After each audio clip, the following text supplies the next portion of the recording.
the end of the world, the end of time, or simply the apocalypse. Without a doubt, it is the event most feared by Christians, especially by those who know they are not living according to the teachings of Jesus Christ and the will of the Creator. But what are the signs that the world will come to an end? Better yet, who was it that said the world would end? And what clues will we have before that day arrives?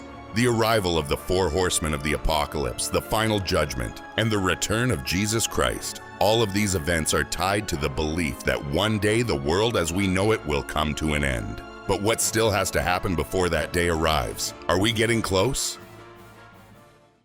To answer that, you first need to understand what the book of Revelation is and who wrote it. Only then can I try to explain what may still be missing before the end comes. John the Evangelist, one of the 12 apostles of Christ, was the brother of James and was called by Jesus to travel with him and spread love wherever he went. After Jesus' death, John devoted himself to preaching the gospel. But during that time, the Roman Empire began persecuting the Jewish Christian community, forcing him to flee. As the persecution intensified, John went into exile on the island of Patmos in the Aegean Sea. And it was during that exile that he wrote the famous and feared Book of Revelation. Some traditions say that John spent 2 years inside a cave, where he experienced strange visions about the end of time. Others claim that the story of the cave is only a legend, and that he simply remained hidden somewhere on the island. What is certain is that during this period, inspired by God and by Jesus Christ, John the Evangelist wrote the final book of the Bible. In his work, John used symbolic language and powerful metaphors to describe what the last days would be like. Naturally, there are many different interpretations of those symbols. Every denomination understands them in its own way, so your interpretation may differ from the one I am about to share. John claimed that many of the revelations recorded in his book came directly from Christ himself. And here's an interesting fact. The word apocalypse comes from the Greek language and simply means revelation. Does that make the title sound a little different to you? According to John, the apocalypse begins with the rise of the Antichrist, who will rule for 1,000 years. Many people believe that the Antichrist has already appeared and was embodied by the Roman Emperor Nero, who persecuted and executed countless Christians. Others argue that symbolically, the Antichrist is represented by the United States and has yet to be defeated. But these are only theories. As for the 1,000 years, that is where one of the greatest debates lies. Should they be understood literally or symbolically? No one truly knows the answer.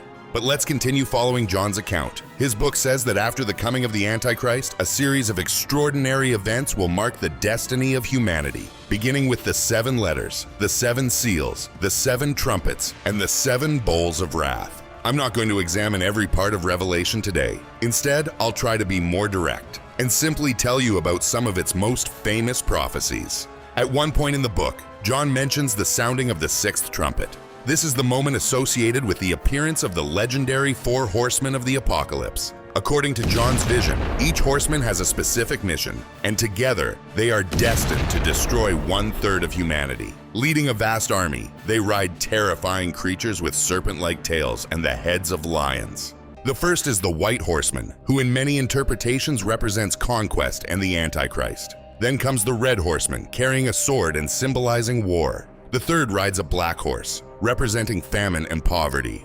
And finally comes the Pale Horseman, the embodiment of death itself. But according to John, how will each of these riders carry out their mission?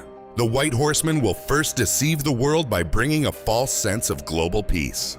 While humanity struggles through difficult times, the Antichrist will win over many nations, solving crises and presenting himself as a man sent by God. Yet he is described as a false prophet, a counterfeit Prince of Peace. The red horse signals the arrival of relentless warfare. Its purpose is to take away the false peace established by the first rider.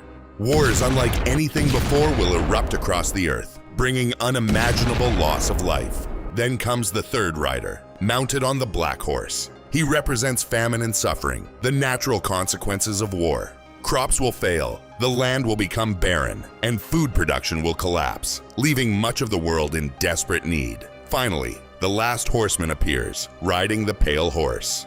This being will bring death in many different forms, always through catastrophic and apocalyptic events, wiping out a large part of humanity. After all these events and the fall of the kingdom of evil, the kingdom of good will be established on earth, and all who survive will live in a perfect paradise.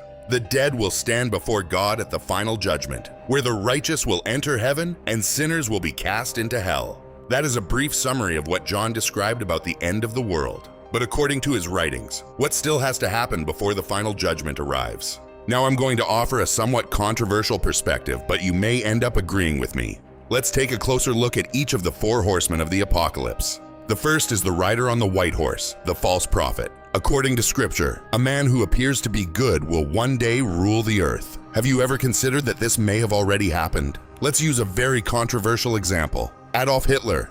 In a certain sense, at the beginning, Hitler appeared to be a good leader. He made promises to a people who were hopeless and abandoned because Germany was suffering through a severe economic crisis after World War I. In other words, almost any speech filled with promises of a better future could have won the hearts of the German people. Could Hitler have been the Antichrist?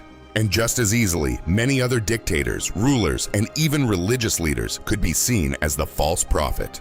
The real question is this: with so many evil people throughout history, how would we ever know who the Antichrist truly is? It's entirely possible that the false prophet has already lived among us, and we simply failed to recognize him. The second horseman riding the red horse represents war. Think about how many wars humanity has already witnessed. Let's consider only the First and Second World Wars.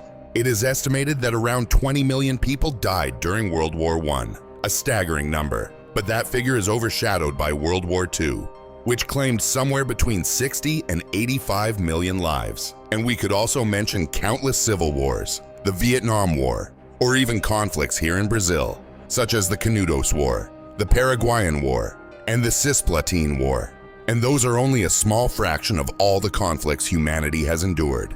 Could the rider of the red horse already be among us? Looking at history, that possibility does not seem so far-fetched. The third horseman arrives on a black horse, bringing famine and poverty to the world. And we don't have to go very far back in history to see how hunger and misery continue to affect humanity.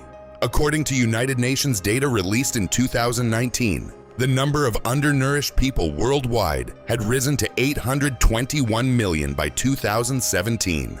The main causes were climate instability, armed conflicts, and political stagnation. The same report indicated that 1 out of every 9 people on Earth suffers from hunger. The increase has been especially severe in Africa and South America. Here in Brazil, statistics showed that more than 5.2 million people went at least one entire day without food during 2017. Finally, we come to the rider of the pale horse, whose color reflects the lifeless appearance of death itself. But what signs would suggest that this horseman has already passed through our world? The scriptures say that he will bring death in many different ways, always through catastrophic and apocalyptic events. If we look only at the natural disasters of the 21st century, we can think of the Indonesian tsunami, which claimed more than 230,000 lives, the earthquake in Pakistan that killed around 75,000 people, and the Haiti earthquake that took the lives of more than 200,000 people. We could also mention the tsunami in Japan, and many other disasters that have devastated different parts of the world. Do these numbers point to something greater? When it comes to epidemics, we can remember the Black Death, which killed roughly 50 million people, tuberculosis, which plagued humanity for centuries, and AIDS, a disease for which there is still no definitive cure. And those are only a few examples of the epidemics that have swept across the world. Today, the world is gripped by fear over the coronavirus, which first emerged in China and quickly spread across the globe. So, in light of all these events, what do you think? Could we already be living through the apocalypse? Is it possible that all four horsemen are already among us, and humanity simply hasn't realized it? If all of this has truly come to pass, could the final judgment be closer than we think? Everything depends on how you understand and interpret these prophecies. The meaning of prophecy often becomes clearer as history unfolds. Martin Luther once said, "Prophecies can only be fully understood after they have been fulfilled." So my friends, perhaps we can conclude that there is a real possibility that we are already living in the last days, and that the end of time may be drawing near. But what still remains is the unmistakable sign that Jesus is returning, and that the final judgment could happen at any moment. And if that day came right now, at this very moment, would you be saved? I truly hope so. That's all for today. But don't forget to share your thoughts about these topics in the comments below. Take care, and I'll see you next time.